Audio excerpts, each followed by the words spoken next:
Nous sommes le 19 janvier 2017. Bonsoir et bienvenue pour cette édition du 7-8. Les invités, émission dédiée à celles et ceux qui font l'actualité dans le département. Voici les titres. Nathan, 9 ans, est atteint d'une maladie neurologique orpheline. Pour l'aider à aller mieux, ses parents lui font suivre notamment des traitements à l'étranger, des déplacements, des voyages qui coûtent cher. Une soirée est organisée ce samedi au cabaret du Bout des Prés de Cernay-la-Ville pour récolter des fonds. Le parrain de l'association journaliste Franck Hédard nous en dira plus dans quelques instants. Et puis, l'école 3IS à Elancourt organise des journées portes ouvertes ce week-end. Nous allons donc parler de ces métiers de l'audiovisuel avec Emmanuel Carré, directeur de la pédagogie. Bonsoir Emmanuel Carré et bienvenue. Dans quelques instants, on va parler de l'actualité de votre établissement. Mais tout d'abord, il est question d'un combat, mené par un jeune garçon de 9 ans. Bonsoir Franck Hédard. Bonsoir Wilfried. Vous êtes journaliste, notamment chez nos confrères d'M6. Vous mettez votre notoriété à profit pour aider les parents de cet enfant, ce jeune garçon, à récolter des fonds. Alors déjà, expliquez-nous un peu qu'on comprenne sa maladie, la maladie dont souffre Nathan. On parle d'une maladie rare. Alors c'est une maladie neurologique orpheline. Nathan a aujourd'hui 9 ans. Il est né donc en 2007 et c'est 10 mois après sa naissance que ses parents se sont aperçus qu'il y avait quelque chose qui clochait. Ça a commencé par des vomissements, des crises d'épilepsie. Et puis, il est tombé dans un semi-coma, tout ça à l'âge de 10 mois. Il ne réagissait plus, troubles de la concentration, etc. Et là, ils se sont aperçus qu'il y avait quelque chose qui clochait. Sont suivis des mois d'hospitalisation, des examens médicaux pour déterminer que finalement, il était atteint d'une maladie neurologique orpheline qui allait handicaper son développement. Donc ça provoque des troubles psychiques, ça provoque de l'autisme et des troubles moteurs. Et les médicaments sont inefficaces. Et les médicaments sont inefficaces. Alors, il y a eu un traitement pour traiter son épilepsie qui a commencé à être efficace, mais en fait, ce qui a vraiment marché, c'est que les parents se sont tournés vers d'autres parents dont les enfants souffraient de troubles un peu similaires. Et du coup, ses parents leur ont conseillé de tenter d'autres méthodes, pas des médecines parallèles, mais on y est presque, puisque c'est à base de kinésithérapie, de massage, de choses qui ne se font pas forcément en France, ce qui les amène à aller en Espagne, puisque l'Espagne est l'un des 3 pays, avec la Pologne et les États-Unis, qui proposent des méthodes un peu novatrices pour traiter ce genre de pathologie. Donc ça permet de stimuler ses muscles, ça lui permet aussi d'apprendre à se tenir debout. Alors on stimule à la fois ses muscles et aussi on stimule son cerveau. Du coup, en quelques séances, il a fait 8 stages en tout ces dernières années. Il y a eu des résultats concrets. Il y a eu des résultats concrets, des progrès, puisqu'il a commencé à pouvoir s'asseoir, il a commencé à pouvoir se déplacer sur ses fesses, il a commencé aussi dernièrement, depuis l'année dernière, à pouvoir tenir debout, avec de l'aide, avec de l'appareillage, comme on peut le voir sur ces images, mais les progrès sont notables. Ça veut dire qu'en France, il y a un certain retard sur ces médecines, en tout cas sur cette approche-là des thérapies? En tout cas, pas forcément un retard, mais en tout cas, la médecine traditionnelle en France ne va pas prendre en compte ce qui existe ailleurs, ce qui peut se faire ailleurs. Et tout ça coûte cher. Et tout ça se rendre à l'étranger, rien que le déplacement déjà coûte cher, et en plus faire appel à ces thérapeutes d'un autre style, d'un autre type, ça coûte plus cher. C'est ça, un stage va coûter à peu près 5 000 € pour 3 semaines. Le stage, comment ça se décompose? C'est 4 heures. 4 heures sur une demi-journée, donc 4 heures le matin, du lundi au vendredi. Et c'est assez intensif. Faut imaginer un petit garçon qui a aujourd'hui 9 ans, Nathan. Faut le stimuler. On stimule ses muscles, on stimule son cerveau. Donc c'est quelque chose qui est très épuisant pour lui. Et pendant ces 4 heures, ça va être intensif. Il va être avec un kiné, il va être avec quelqu'un qui va lui faire des massages, qui va lui faire avec des petites électrodes, des petits capteurs qui sont placés sur son cerveau, qui vont enregistrer ce qui se passe dans sa tête, puisque lui ne s'exprime pas. Ça n'est pas douloureux pour autant? Non, c'est pas douloureux. On l'a pas précisé? Non, c'est quand même important de le dire. Il faut récolter des fonds, forcément ça coûte cher, on va y venir à cette soirée qui est organisée samedi au cabaret du Bout des Prés à Cernay-la-Ville. Juste avant d'en parler, expliquez-nous un peu votre démarche, pourquoi avoir choisi d'être parrain de cette association et de ce petit garçon? Alors, comment ça s'est passé? On a quelqu'un sur notre plateau, à M6, qui s'appelle Christian. Christian, c'est notre chef plateau, c'est notre ange gardien. C'est-à-dire que c'est lui qui va nous régler la clim qui soit à la parfaite température, c'est lui qui va nous apporter les verres d'eau, c'est lui qui va intervenir dès qu'il y a un problème sur le plateau pour nous mettre en confiance, va nous indiquer les caméras qu'il faut regarder. Et Christian... Vous nous donnerez son numéro? Je vous donnerai ses coordonnées avec plaisir. C'est Christian qui m'a fait rencontrer Stéphanie et Gaëtan, et puis le petit Nathan. Ils avaient besoin de quelqu'un pour animer la soirée inattendue, puisque là, ça va être la quatrième édition. Ils avaient besoin de quelqu'un pour animer cette soirée il y a quelques années. Et puis on s'est bien entendu, il y avait une marraine, Émilie Delaplace, Miss Picardie 2015, et ils cherchaient un parrain, et ils m'ont demandé si gentiment je pouvais mettre à profit ma petite notoriété pour les aider, pour les accompagner. Et régulièrement, il y a des collectes qui sont organisées, il y a plusieurs événements tout au long de l'année pour récolter des fonds, et il y a donc cette soirée inattendue. Comment va se passer cette soirée inattendue? Alors, ça va être inattendu. Je peux Beaucoup de déjà surprises. Je suis venu avec mes fiches parce qu'il y a des choses très intéressantes. Beaucoup de choses qui sont attendues. Il y a des choses qui sont attendues. Il y aura des magiciens qui vont venir. Il va y avoir un speed painting. C'est pas du tout ce à quoi vous pensez, Wilfried. Pas du tout, je ne pense à rien. Painting, c'est un peintre avec des paillettes qui va jeter les paillettes, qui va faire le portrait d'une personnalité. Il y a aussi des humoristes qui vont venir, des acrobates, des chanteurs, des danseuses avec des plumes, beaucoup de plumes.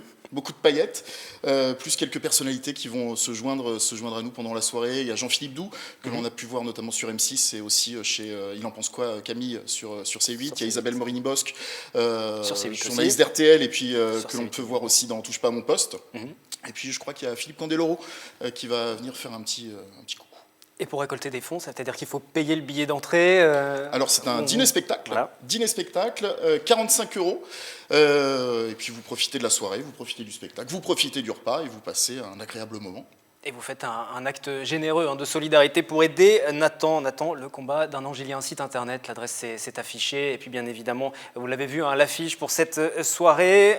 Franck, vous restez en plateau avec nous. Avec plaisir. On va parler de médias encore, c'est un milieu que vous connaissez bien. A priori, oui.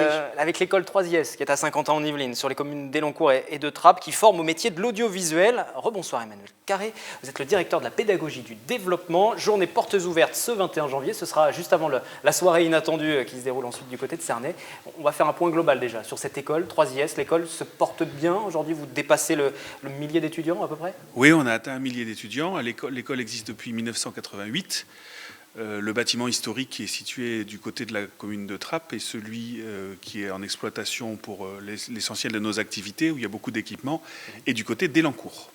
Comment vous faites la différence aujourd'hui? Parce qu'il y a beaucoup d'écoles qui forment au métier de l'audiovisuel, oui. Comme 3IS, on va y revenir, mais l'école existe depuis la fin des années 80, si je ne me trompe pas. C'est ça.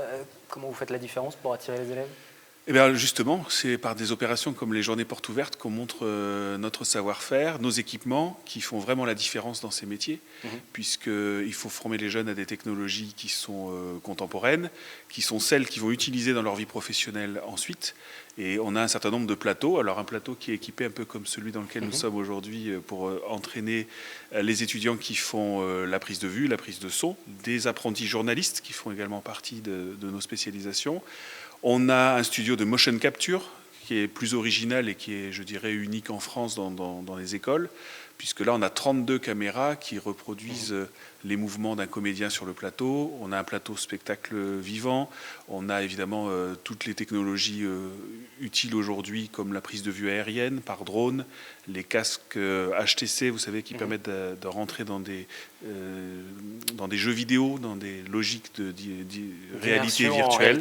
Voilà, donc là, on est complètement dépaysé. Donc il y a une évolution significative tout de même entre 1988, la date de création, et aujourd'hui des formations. On forme même au métier du jeu vidéo depuis cette année. Absolument, parce que ce qui s'est passé dans ces 30 dernières années, c'est que en 1988, le spécialiste de l'image, il partait avec sa caméra à pellicule argentique. Celui qui prenait le son avait sa bande son, et aujourd'hui, tout ça converge avec le numérique, et a fortiori avec le web.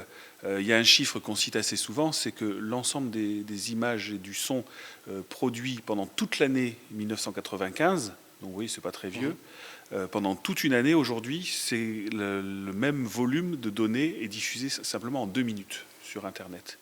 Donc effectivement, l'accélération de technologie fait qu'on doit former aujourd'hui les jeunes pour manipuler au plan technique et artistique toutes les données qui vont faire ensuite de l'image et du son, et donc des industries créatives, que ce soit le cinéma, le jeu, les films On d'animation. parle des métiers de l'audiovisuel au sens large. Il y a beaucoup de formations qui sont proposées. Globalement, quels sont les débouchés? Est-ce qu'il y a des débouchés? Parce que vous l'expliquiez, les technologies évoluent et qui dit évolution des technologies dit quelquefois aussi réduction du personnel, puisque avec une seule personne, on peut faire beaucoup de choses. Oui. Est-ce qu'il y a des débouchés aujourd'hui? Eh bien oui, parce qu'on a besoin de spécialistes, des gens qui savent aujourd'hui faire de la prise de vue aérienne avec un drone ou qui savent utiliser un atelier de motion capture. Eh bien forcément, c'est des gens qu'il faut former à ces technologies qui évoluent très vite. Donc nous, on a la chance d'être dans des secteurs très porteurs et on suit les diplômés, on sait ce qu'ils deviennent. Je sais qu'il y en a quelques-uns qui sont souvent dans votre régie à côté et on sait qu'on a entre 80 et 90% des diplômés qui sont en poste dès l'année de la sortie de l'école. Parce que précisément, on sait qu'ils sont formés aux dernières techniques et qu'ils ont toutes les bases culturelles et générales pour évoluer dans ces métiers. Je vais me tourner vers Franck Hédard, parce que des élèves de 3IS, vous en avez rencontré quelques-uns. J'en ai rencontré quelques-uns dans une autre vie lorsque j'étais directeur d'une télévision locale des Yvelines, une autre. Nos confrères d'Yvelines Première, pour ne pas le citer. Qui ont commencé par être stagiaires et qui aujourd'hui, il y en a deux, Charles Ménère et Clément Douillet, que je salue, qui sont dans une société de production à Montréal qui s'appelle Pimiento. Et il y en a un autre qui est très bon aussi, qui bosse notamment pour TF1 et Canal+, c'est Pierre-Alexandre Toussaint. Donc c'est d'agréables rencontres humaines et professionnelles. Et c'est vrai que votre école forme des professionnels de caractère et très bons. Et qui travaillent effectivement de temps en temps. Et qui travaillent à l'international, parce qu'il faut peut-être expliquer le sigle 3IS, c'est l'Institut international de l'image et du son. Et vous avez noué, parce qu'on va être pris par le temps, mais je voudrais qu'on vienne sur 2 événements. Vous avez noué des partenariats avec les professionnels aussi. Il y a 2 événements qui vont se dérouler prochainement. Il y a la cérémonie des Lumières tout d'abord. Ce sera le 30 janvier. Oui. Expliquez-nous. Alors la cérémonie des Lumières, c'est les prix qui sont décernés par l'Agence internationale de presse. Donc c'est une grande manifestation qui est un petit peu l'antichambre des Césars. Et ce sont nos étudiants qui sont aux commandes de l'organisation de cette soirée, qui font tout, puisqu'ils savent qu'ils vont être devant la profession, avec aussi bien les artistes, les comédiens, les techniciens. Et on organise l'ensemble de la captation de cet événement et de sa retransmission. J'espère aussi sur TV Fil 78, puisqu'on est en pourparlers pour le faire, avec l'idée qu'effectivement, ils ont un exercice grandeur nature. Ça se passe au Théâtre de la Madeleine, tout comme les remises de prix et les cérémonies qui ont lieu. La deuxième, c'est les Lauriers. Ce sera le 13 février, Théâtre du Châtelet. C'est ça, là aussi, Théâtre du Châtelet. Théâtre du Châtelet avant sa fermeture, puisqu'il va être ensuite en travaux.